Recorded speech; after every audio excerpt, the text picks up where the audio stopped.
Hey, what's up, Silas here? I just saw this article I'm going to read for you guys. It's in Eco News. It's called Black Florida Lawmaker Thanks God for Slavery. So as you can see, that's a bit of a clickbaity title. But this is the quote. There's an image. I'm going to put this image up on the screen of what I saw of it, the link, and then I was like, I have to check this out. It says, I thank God for slavery. If it wasn't for slavery, I might be somewhere in Africa worshiping a tree. Florida State Rep Kimberly Daniel. We was Winterfellians. You know the whole like thing in Winterfell in Game of Thrones where people were like worshiping the trees. But yeah, I guess there are some things in Africa and things like that where there's this animism that was a kind of religion that was there before, and I've had some kind of wonders like what happens. And you see some of the religions. Of course, most of Africa is Christian when it comes to the actual religions. That's actually theologies that are practiced because of the colonial times. But these Christian religions that were brought in, Anglican, when you have the, what's it called? The parts that were colonized by the British, then you have Catholic and things like that in other places. But these are broken up into different denominations, and I don't know, you can go online. I might put some pictures up of different churches and things I've seen, where people will just put up like a stand, like a church stand somewhere. It's like a little a podium, not a podium, even just like a podium where they put up these makeshift stages all over the place on Sundays, and people will just preach out in public. Or you'll have people just standing around the streets. You go to the parks. This is Arboretum Park, Uhuru Park. These parks that have these public parks, you'll go there and you'll often find these preachers kind of out there, these people who preach and things like that, just practicing what they're going to say. And this whole situation, well, anyway, it's a kind of a mix. They have a mix of the modern religions, not modern, these are 2,000-year-old religions at least. The Abrahamic religions that were brought in, you have a mix of that and, what's it called? And the mix of the animism. And you have these smaller denominations where people are like, I'm bishop of this, I'm bishop of that. So these aren't really necessarily set up with as an international church, but you'll have some where it's like, there's actually just a denomination of it just here in this one area in Africa, this one neighborhood will have this one preacher that has his followers and things like that. I also did a separate video where I was talking about this Betsy Bio person who was like, I'm too pretty to be single. And then it turned out she was the ex-wife of this guy that was this preacher that was caught in this huge scandal. His mom was also like fraud where they were doing these miracles and things like that. So you should definitely check that video out if you're more interested into religion here in Kenya, at least in Kenya, because in other places, it's going to be different. As I was mentioning, Africa, massive place, colonialism, but North Africa and from Somalia going up, like, okay, you know how Africa is kind of shaped like that? The Horn of Africa here, where Kenya is, and Somalia is on the northern border from it, curving up that way and then making a slight curve towards the western coast of it, cutting across the Sahara. So you're going to get like, that's why you get like half of Nigeria. The northern part of Nigeria is Muslim. That's where Boko Haram is coming down. You guys might have heard that one thing that became an international news where the 200 plus Chibok girls were taken from somewhere and then taken into the northern parts. And then they even had Michelle Obama with like the bring back, former first lady of the United States of America, Michelle Obama with the bring back our girls thing. So when you go up north, that's Muslim. And now I don't know how much the Muslim faith has integrated with the local animist kind of religions, but I think it's a lot more here where you still have a lot of ancestral worship, things like that, where it's tied into it, where people still truly believe in Christianity in that miracle magic making sense, where I think a more sizable proportion of the populations, of the Christian populations here in Kenya and sub-Saharan African countries that do follow Christianity, follow it more in that sense of it than they would in more of a guide sense, as I've seen in the self-selecting group that I'm familiar with in the United States of America, in Europe that I deal with. Okay, so that's the long intro to this. Let's get into this. Black Florida lawmaker, thanks God for slavery. This is April 9th. The stupid, it burns. Florida State Rep Kimberly Daniels thanks God for slavery, claiming, if it wasn't for slavery, I might be somewhere in Africa worshiping a tree. Rep Daniels, the sponsor of a bill recently passed by Florida House that would force every public school to post "In God We Trust" signs, is a dangerous religious extremist that dreams of Christian theocracy. During her closing speech, In the In God We Trust bill, Rep. Daniels cited the recent shooting at Marjorie Stoneman Douglas High School in Parkland, Florida. Daniels said that God is the light, and our schools need light in them like never before. She added that gun issues need to be addressed, but the real thing that needs to be addressed are the issues of the heart. Now, let me say something here. I do agree. I've done a couple of videos on that Marjorie Stoneman Douglas High School situation and talked about how people are saying, "Oh, it's the guns, but it's not the guns." Just like the recent attack that happened in, I think it was Munich, no, Monkberg or something, somewhere in Germany. Someone drove a van into a crowd of people. I think a crowd of like 50 people. Injured, I think 12, I think 4 or 5 were dead, and then supposedly they killed him. The person died at sight. I don't know if he killed himself or, but there's not that much information in there. And they were like, oh, BBC was like, van drives into crowd. And I'm like, what? Okay, this is a transformer. Aren't the Autobots the good ones? Why are they driving into, were they hacked by the Russians? You know, this whole thing, and somebody posted out how there was like stunticons because like the Autobots started the aerial bots and like the Decepticons came back. Anyway, that was making light of a really dark situation. But just how vans don't kill people, don't drive into crowds, trucks don't do that, it's people who do it. It's what people believe inside that do it. Just like the guns, people go out there. So yes, I do agree that something needs to be done about the people, not necessarily the weapons that they use or the access to the weapons that they have. That's not what's killing people, because people will find people weapons, people will use their hands. The UK is now doing knife control since, anyway, coming back to this. So yes, the real thing is what's in the heart, and I'd say more in the brain than the heart. But I think she's talking about the same kind of thing here. Coming on to this, and people believe this. I mean, if you are a believer of a theology, don't you pretty much agree with what she's saying here? How this something has to be there, and people have been talking about in the West how God is being taken out of certain things. I also have another video about that, about Christianity. Did Christianity really play a part in creation of the West, or is Christianity just a feature of the West? Okay, moving on. 17 people were killed in Marjorie Stoneman Douglas High School in Parkland, Florida. No imaginary God stopped the shooter, and any trust placed in that imaginary God, or a sign invoking that imaginary God, is trust misplaced. 17 people were killed at Marjorie Stoneman Douglas High School in Parkland, Florida. And they literally repeated a paragraph twice. So I'm not really quite sure. I'm going to double check the actual veracity of this, because with this document, I was going to do a separate video about just how people repeat lines in different ways, how the technique of actually having an article is just repeating things and getting the material into, but this is a direct copy and paste. So who's editing this thing? Anyway, Eco News should have known. Anyway, I'll double check to make sure this isn't fake news.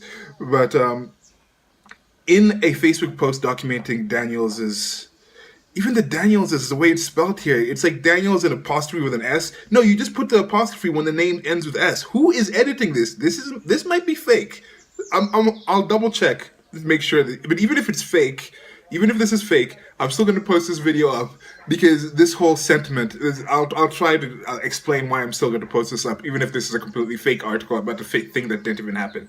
So, in a Facebook post documenting Daniels' profound confusion, the Freedom from Religion Foundation, FFRF, notes, Florida State Representative Kimberly Daniels is on a religious mission, a mission to force her God on other people's children.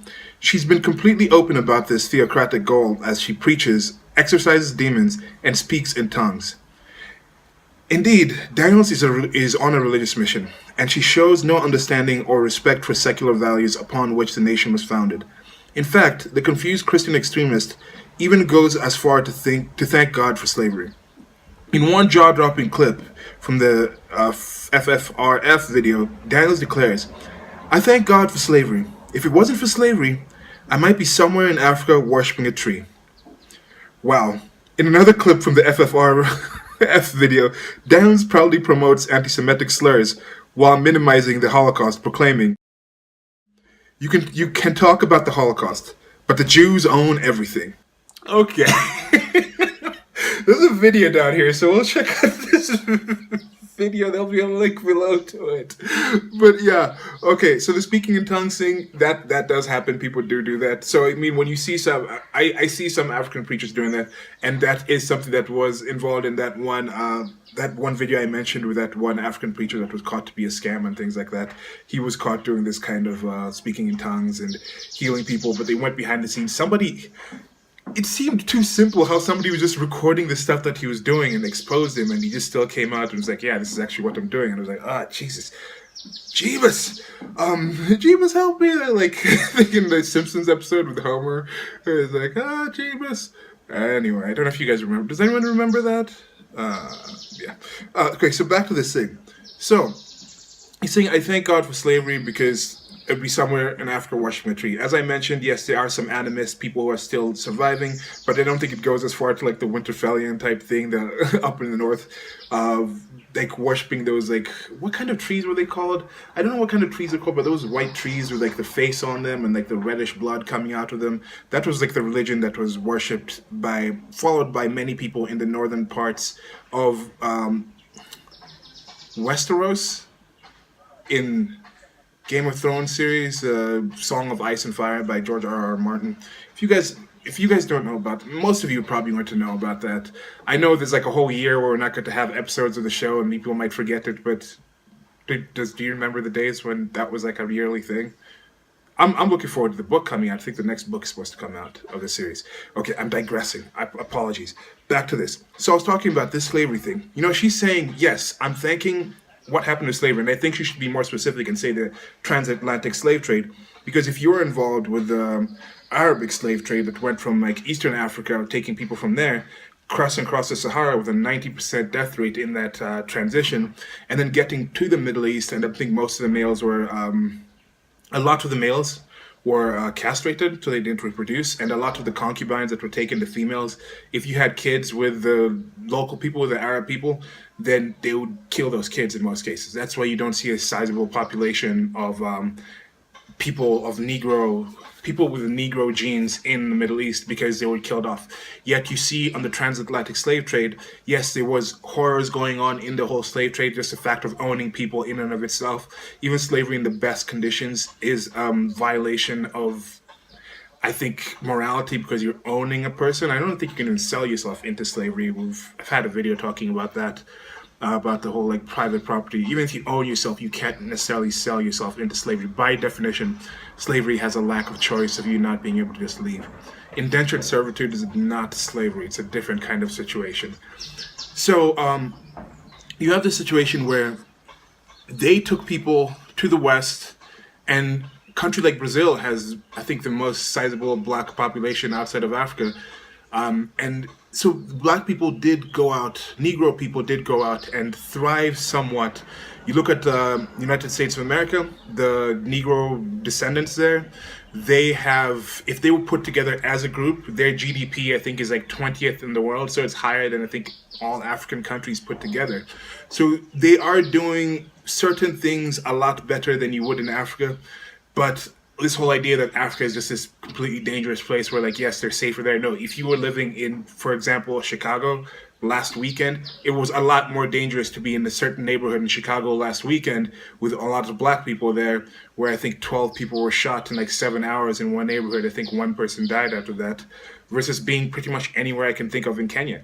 There's nowhere in Kenya where, with a sizable population of that size, where I can say, yes, 12 people were killed or were harmed in that way that could lead to death in 7 hour period. There's not a place I can think of in Kenya where that's an actual valid thing to say.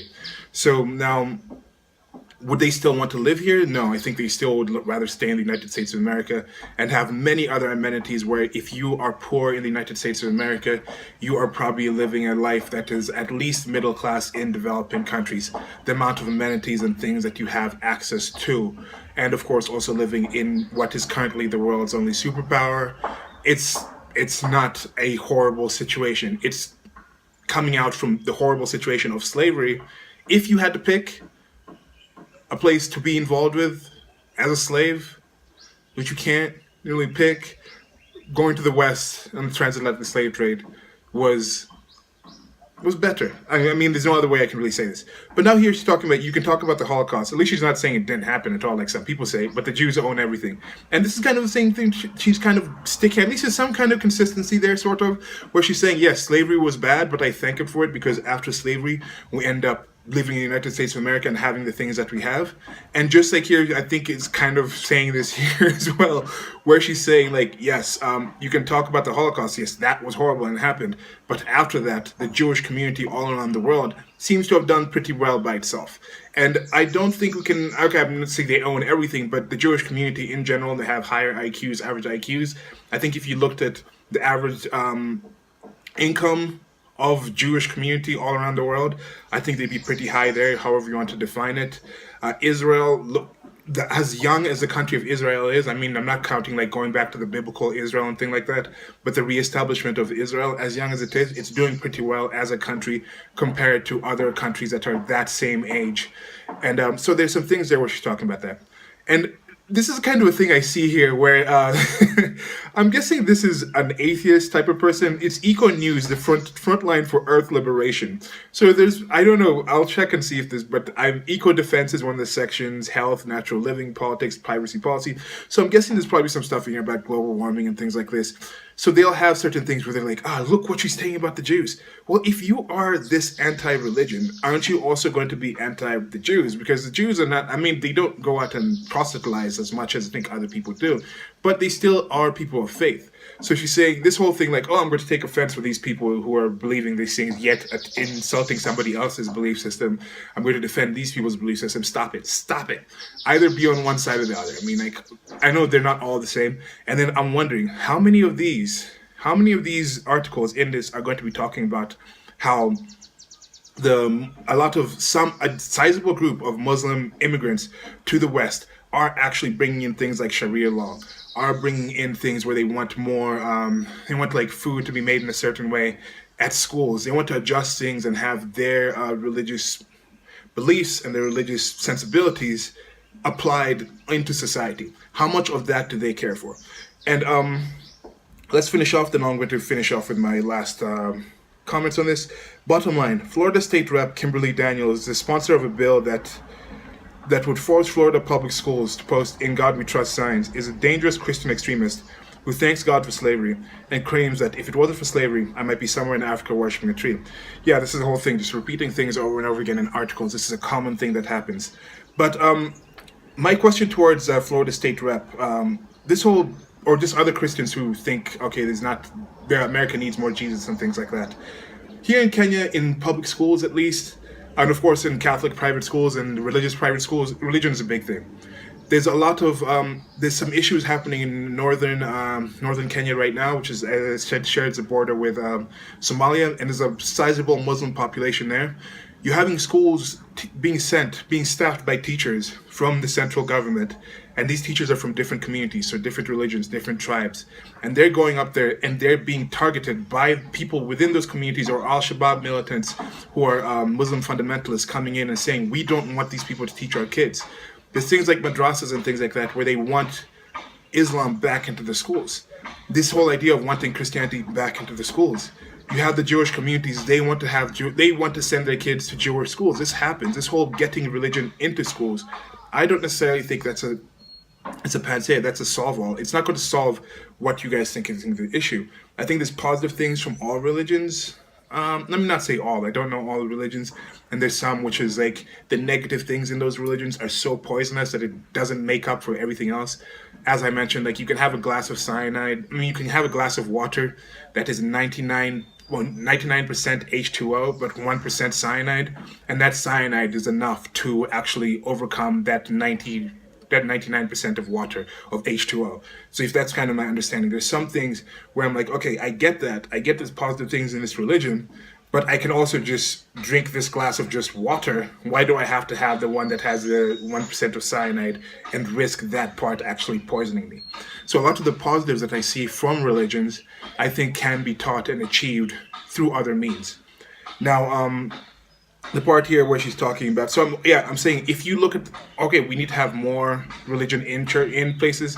Look at, do you want to have situations like in Saudi Arabia where I think most people go to religious schools. If you want to have a situation where it's like a madrasa, and then this whole idea of calling her an extremist, I don't think it's necessarily extremist. I think this is just a basic thing.